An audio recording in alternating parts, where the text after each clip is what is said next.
I'll now call to order the November meeting of the Oxford Planning Commission. Commissioners, you have the agenda before you.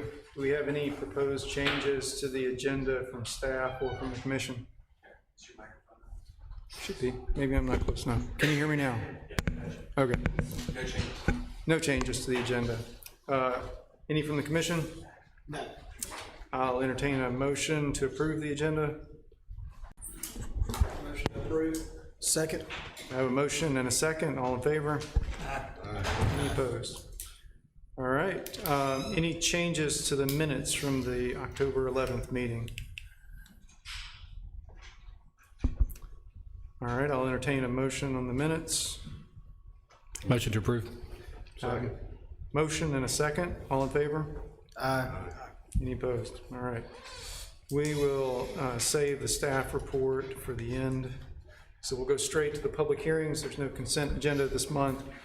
First case is public hearing for case 2807. Servati Group LLC has filed requests for a special exception as provided in section 5.6.1.3 building form step back. A special exception as provided in section 2.6.7 traditional neighborhood business first floor residential. A special exception is provided in section 2.6.7 traditional neighborhood business structure height maximum. A special exception is provided in section 3.2.15 parking, and a variance from section 5.7.6.2 buffers for property located at 100 Depot Street. Ben? Thank you. Y'all will remember this case from a month or two ago where we had variance requests and special exceptions for this particular property. We have worked with the development team since that time to ultimately get to the point where they've submitted the requests that are before you this evening. I think several things I'd like to point out that are different, and then I'll have the development team come up here and provide their proposal. Originally, this was a 5-story building. That has been reduced to a 4-story building, and so they've taken the top floor off, removed it, and revised the bedroom breakdowns on the interior. There is still no ground floor commercial development in this building. But what they have done is where they have the podium parking, they have wrapped the ground floor where that parking is on most of the sides. Really, it's on the southern portion of the building. They've wrapped it with a variety of metal, perforated metal, and provided glass. So, while there is no commercial in this particular building, we have had conversations that it could be easily converted to commercial at some point in the future. That being said, the challenges associated with providing commercial in here is the lack of the ability to be able to park, have adequate parking, and really guaranteed parking. And so while they've had conversations with the university and the potential for a shared parking agreement, the challenge as explained to us in marketing that to a potential tenant for the commercial space is the fact that it's not guaranteed that the university could actually sever that agreement as they deem necessary. And so they found it challenging to be able to find a tenant that would actually locate in that particular space. So the first floor is it's non-commercial, has parking. The structure height, they're requesting a special exception for a 4-story, which is provided within the TNB standards. It's something that this commission has granted before in multiple occasions.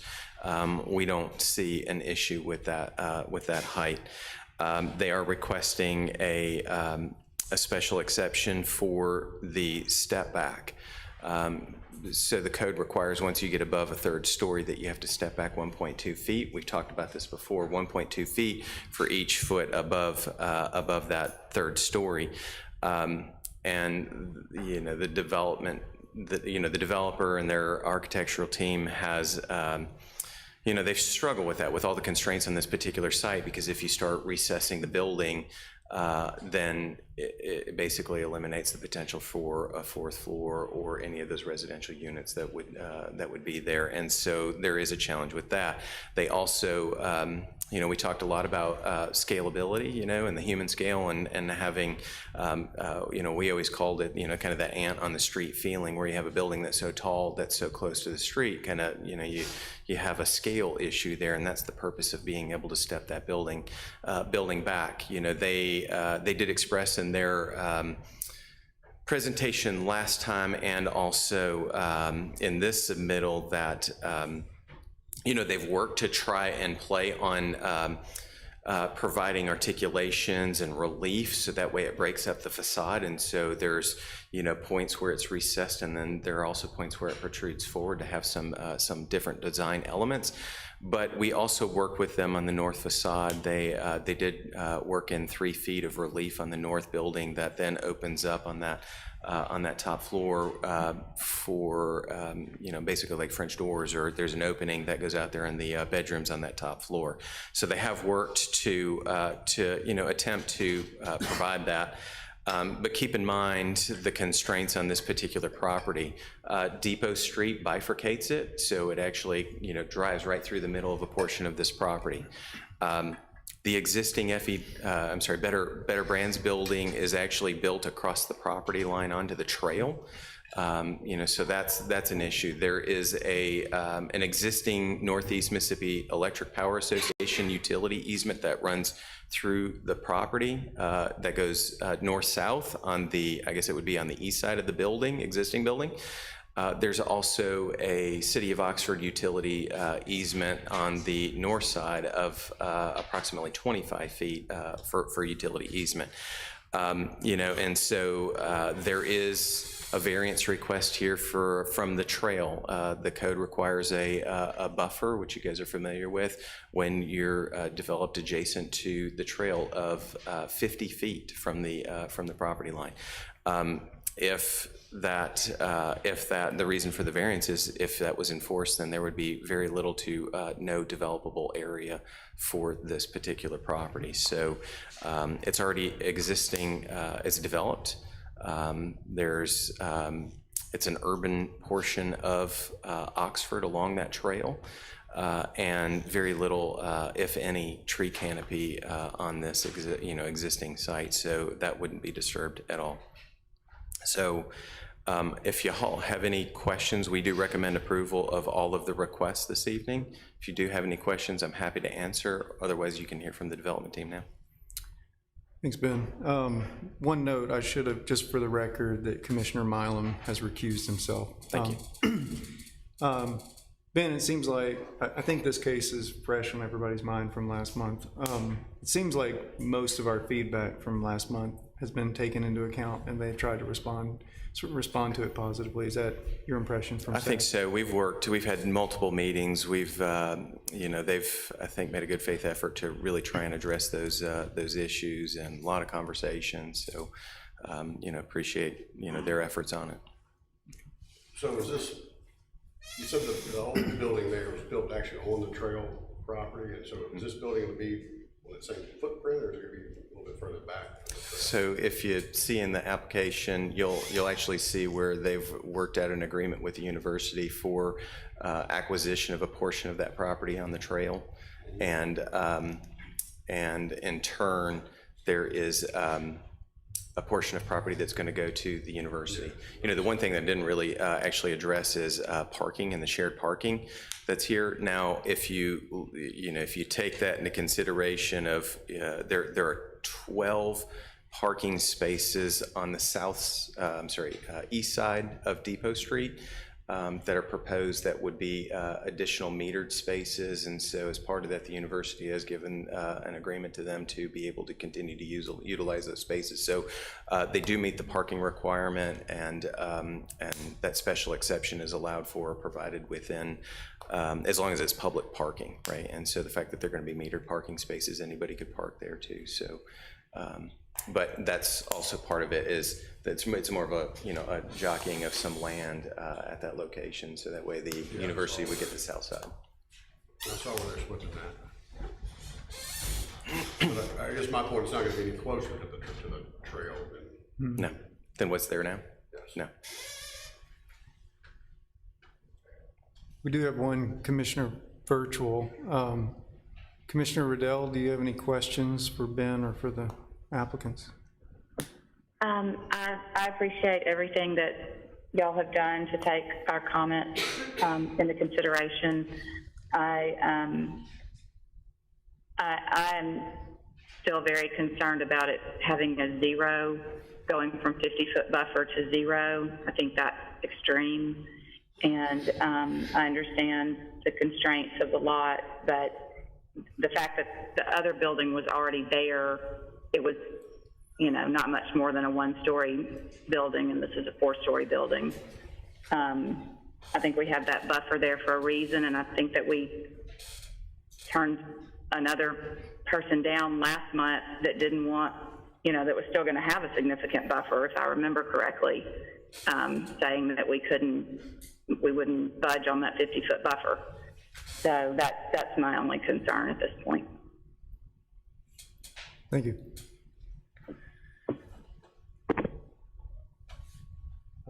Let's do this. Let's talk about the, well, since Commissioner Riddell brought up the variance, let's talk about the variance first, and then we can talk about the special exceptions. Any other comments or questions about the variance?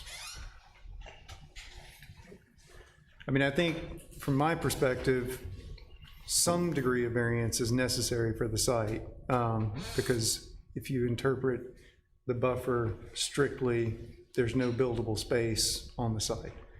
Now, whether it's 50 feet or, 25 feet, I think probably, it's hard to see, but I think the current footprint of the building as it's laid out is reasonable given the constraints of the site. Can I offer a comment? Sure. All good points. The new building is now in alignment with the depot building. So, and what we've committed to is really continuing that landscape and that feel that's behind the depot building, all the way along that edge. So it really would have continuity as a kind of pause in the trail to give it some quality.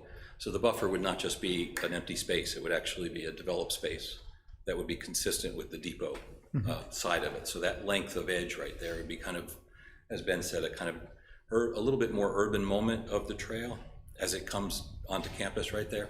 But it would be designed to be a welcoming place to sit, place to rest, and turn that smaller buffer into a quality space as well. So enhanced, smaller but enhanced. Sure. I might add, Commissioner Spraggins, to your point, the building's actually going to be further away than the pre-existing building. So that hope is that it's going to pull back 10 feet from where that existing building is. That's right. So it's not going to be the same footprint. It's going to be substantially further away from the trail than what's there right now. Thanks for that. Any other questions or comments on the variance request? All right. There's the view. Ben has brought the view looking from the trail looking north.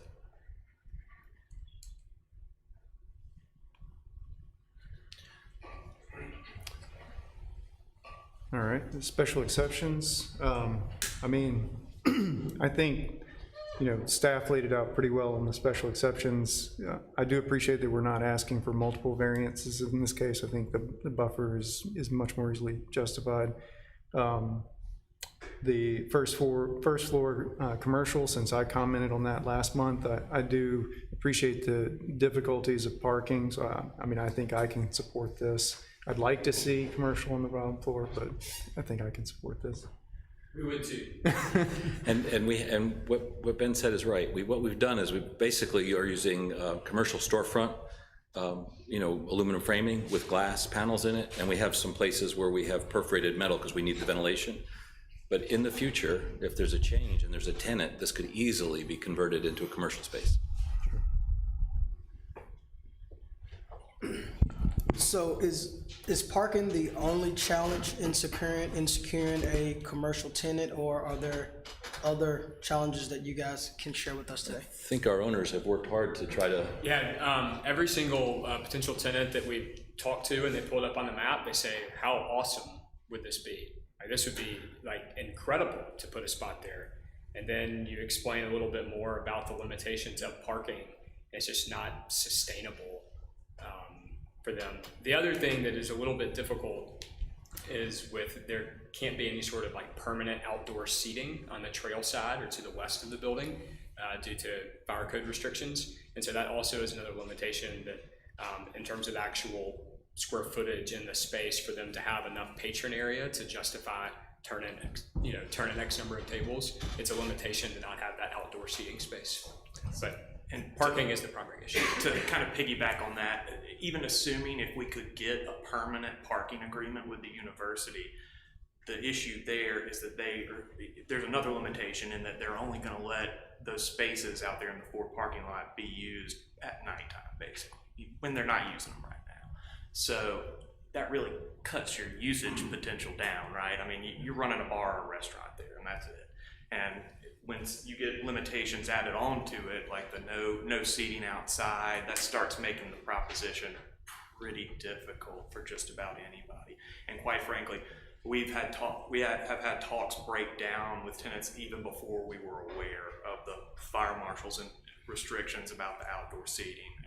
And a lot of those talks with restaurateurs, bar owners, and others were largely premised on having a lot of outdoor seating out there too. So. Thank you.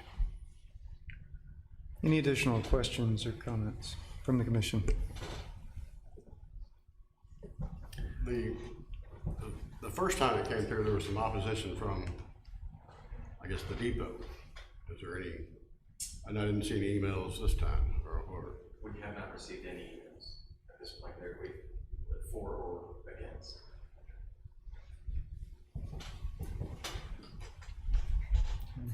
I was just going to say, great job. I appreciate you guys putting the effort forth to try to fit your project within the code and within the land development. And I really think that you guys, sometimes it's all about how you word it. So I'm looking at a picture right now of the existing building, and I'm looking at the trail, and it looks like a 8 or 10 foot buffer. You guys are about to expand that buffer, yes, right? About 10 more feet. Yeah, that's correct. And Yeah. So I go I by think there that's every a, day. It's like about 10 feet. Yeah, and it's not just to expand the buffer, but we're committed to work with the university to beautify the area. Because if you walk down the trail right now, there's trash there. I mean, we tried to clean it up from time to time, but it's not a very appeasing part of the trail.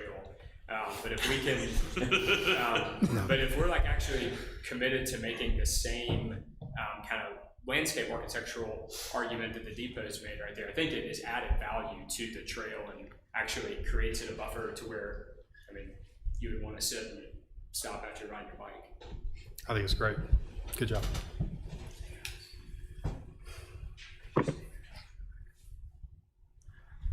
Ben's asked us to state our names for the record. This is our architect, Roy Decker. I'm Taylor Webb, and this is my partner, Sumner Abraham.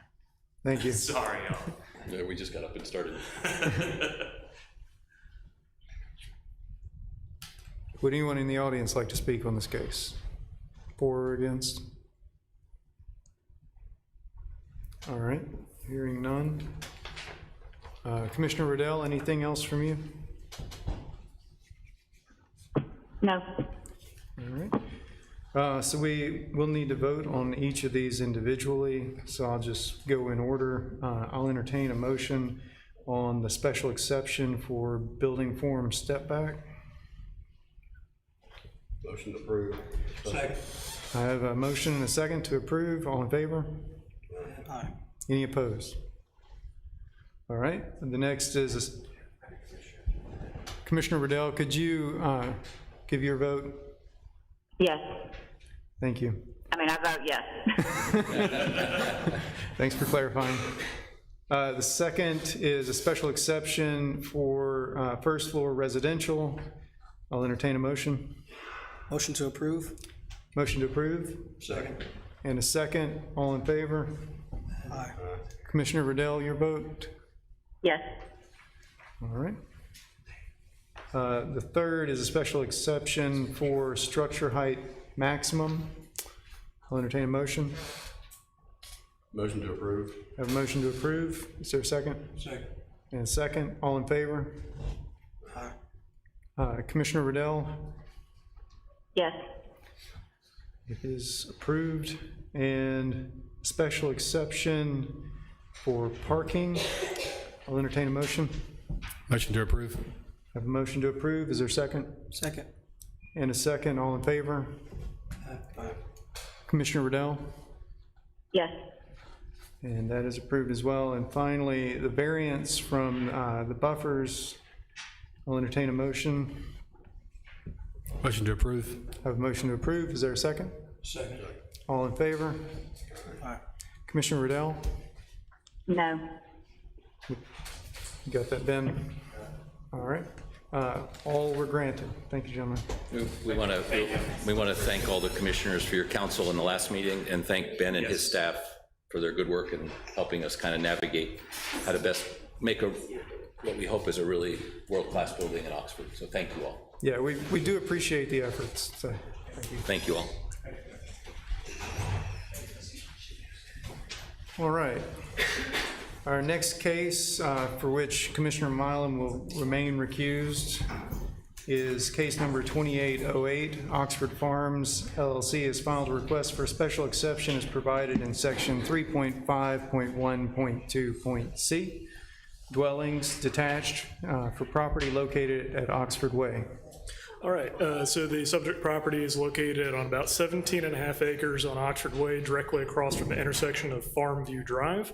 A previous site plan for the cottages at Oxford Farms, now called Stillwater, was approved in September of 2020 and indicated a mix of 6 one-bedroom and 102 three-bedroom units in a residential common interest development.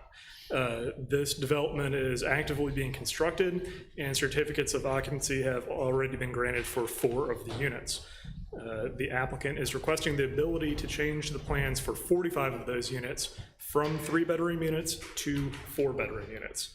4-bedroom units in neighborhood residential districts are allowable by special exception for both detached and duplex units. Limitations on 4-bedroom units were established to help better control purpose-built student housing facilities. The applicant has expressed the need for 4-bedroom units, similar to those found in the nearby Adelia development, although those are all detached units. Approximately half of the units in this request are duplexes. Parking is calculated differently for 4-bedroom units than for 3 bedrooms. For detached and duplex units, 3 bedrooms are calculated at 2 spaces per unit. 4 bedrooms are calculated at 1 space per bedroom. So that's going to be an increase of 2 spaces per unit. Guest parking for both of those will stay the same. That means there's going to be an increased need of parking of 90 spaces. And the plans provided indicate that there is sufficient parking between the 147 on-street spaces and the 359 spaces provided with garages and driveways of units 1 through 32 and 54 through 76 of the original site plan. The proposed 4-bedroom units have similarly sized footprints to the original 3-bedroom units and are similar in exterior design and materials. Staff supports this request because the development will still provide a mix of 1, 3, and 4-bedroom units, and there will be sufficient parking provided, and the overall site design is relatively unchanged. Staff recommends approval of the request special exception as provided in section 3.5.1.2.c for the use of 4-bedroom units in a neighborhood residential district with the following condition: that the approval is for the plan as submitted. And the applicant's engineer is here if you have any questions. Thank you. Commissioners, any questions?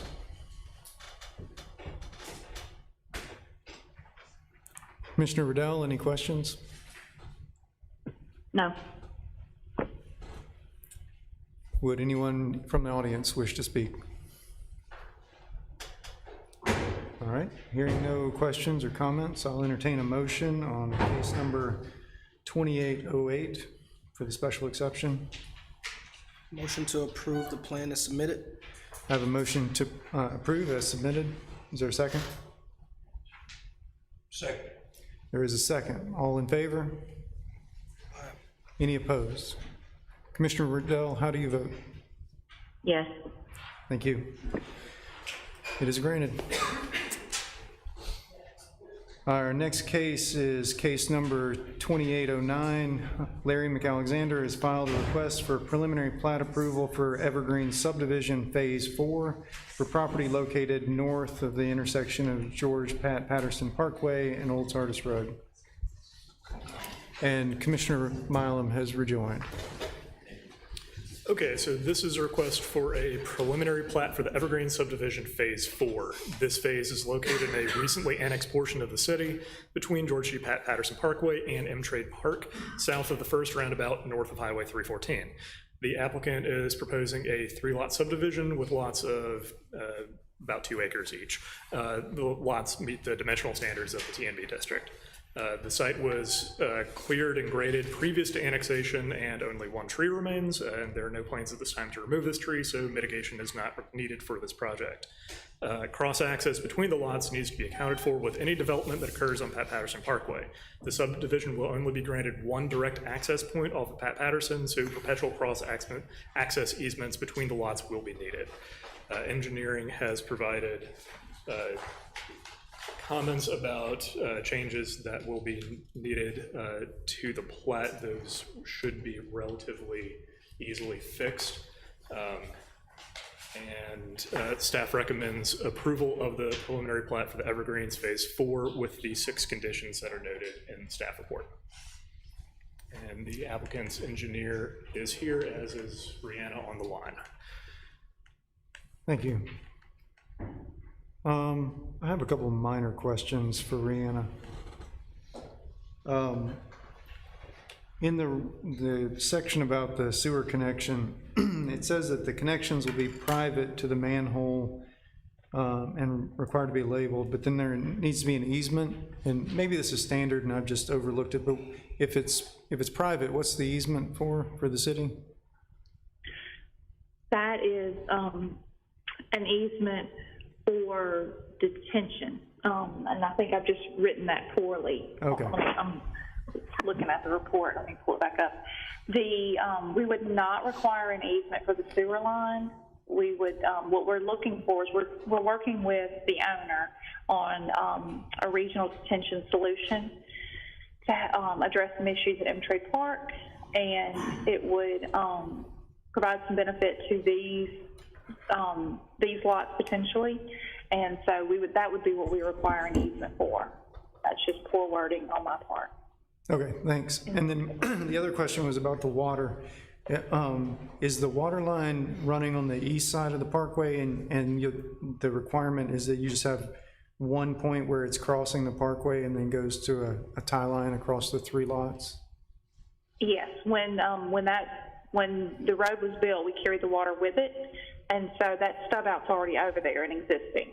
So we are not, the purpose is that we are not going to allow that roadway to be cut or bored again, where they'll come off that existing connection and run a new line along the face of those lots on their side. Okay, thank you. Additional questions?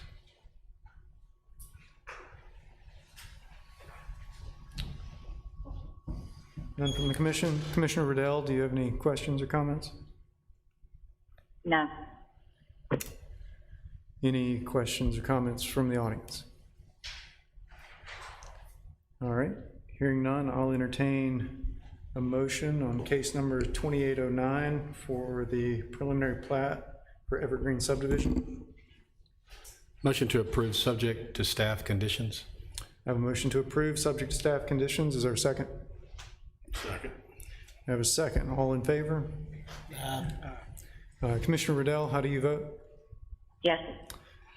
All right, thank you. It is approved.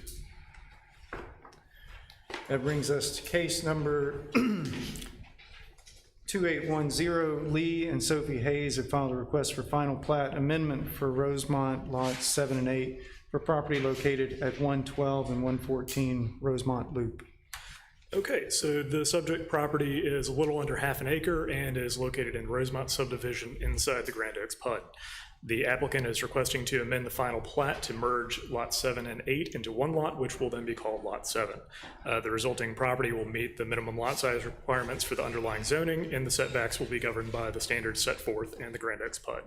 Attached with the case file are letters of approval from other owners in the subdivision that the applicant has deemed adversely affected or directly interested, as pursuant to Mississippi subdivision law. Engineering has requested a statement on the plat regarding existing and unidentified utilities, and a request with the sidewalk. Staff recommends approval of the final plat amendment for Rosemont lots 7 and 8 with the 6 conditions that are noted in the staff report. And again, the applicant's engineer is here, as is Rand on the line. All right, thank you. Any questions from the commission? Rand, I've got a couple of small ones again, sorry. On the sidewalk condition, I'm just curious, I mean, we have sidewalk conditions for the whole plat. Is there anything specific to the amendment here that, I mean, is there a key point to keep in mind? So the rest of the plat, because it's already been built, and the contractor, they came several years ago to get release of their bond to have to build the remaining sidewalk. So we no longer have a bond in place for that portion of sidewalk. So that's the reason that we've got this condition here, is to be sure, particularly with a new owner, with it being platted, we want to be clear to everyone that that sidewalk is required to be built. Okay, thank you. Commissioner Riddell, any questions? No. Any from the audience? All right, I'll entertain a motion on case number 2810 for the final plat amendment at Rosemont lots 7 and 8. I'd make a motion to approve, subject to the conditions set forth in the staff's report. I have a motion to approve, subject to staff conditions. Is there a second? Second. We have a second. All in favor? Aye. Commissioner Riddell, how do you vote? Yes. All right, it is approved. That brings us to the final case for case number 2811. JC Enterprises LLC has filed a request for final plat amendment for MSL Oxford Subdivision Lot 1 for property located at OUS Drive. Okay, so this is a request for a final plat subdivision amendment for the 4-lot MSL Oxford subdivision located along Industrial Park Drive and OUS Drive. The subdivision plat was originally recorded in 2016, and the subject property is currently referred to as Lot 1. Lot 1 is about 4 acres and zoned TNB. There are no structures on the lot, and it is pad ready. The proposed amendment would split Lot 1 into 2 lots.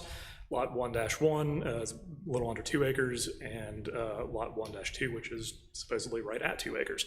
Both of the proposed lots would conform to the dimensional standards of the TNB district. Earlier today, staff has received the letters of approval from the adjacent property owners, and again, as pursuant to Mississippi subdivision law. Engineering has provided some comments regarding stormwater management and sidewalk and the reduction of a section of the boulevard of OUS Drive. Staff recommends approval of the final plat amendment for MSL Oxford Subdivision Lot 1 with the 3 conditions that are listed in the staff report. Thank you, sir. Any questions from the commission? Commissioner Riddell, any questions? No. Anybody in the audience wish to speak?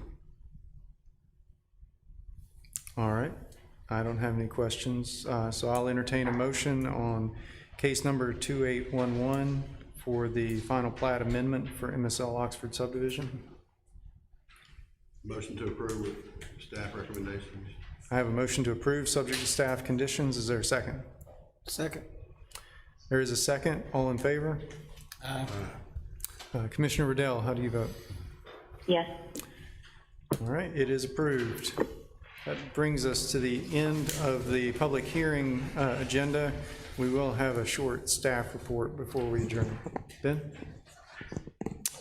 So earlier this morning, I had a wonderful conversation with Mr. Ray Parker over there. It was, when I say wonderful, it was, you know, I'm here to inform you that Gray informed us that he will be taking a position with the city of Pensacola, Florida, as an urban designer. You know, so we're excited for him. It's regrettable for us because we're losing such an integral part of our team and an atmosphere with the city of Oxford and what we do. So, you know, Gray's been with us for 5 years, a little over 5 years now, and on top of that, he was an intern here. So I've had the pleasure of knowing him since he came here as an intern. Had the opportunity to work along with him as a colleague to help mentor him, and you know, really proud for him and where he's going and the opportunity that he has before him. And we know that he's going to do great things for the city of Pensacola, and he will be missed here. So just want to say congratulations to Gray, and thank you for everything that you've done for the city. Yeah, thank you, Gray. We do appreciate your service to the city, and it's been a joy working with you from the Planning Commission, and congratulations. Yeah, thanks. That's it. That's all I have. That's all you have. All right. Well, I will entertain a motion to adjourn then. Motion to adjourn. There are a few. Is there a second? All in favor?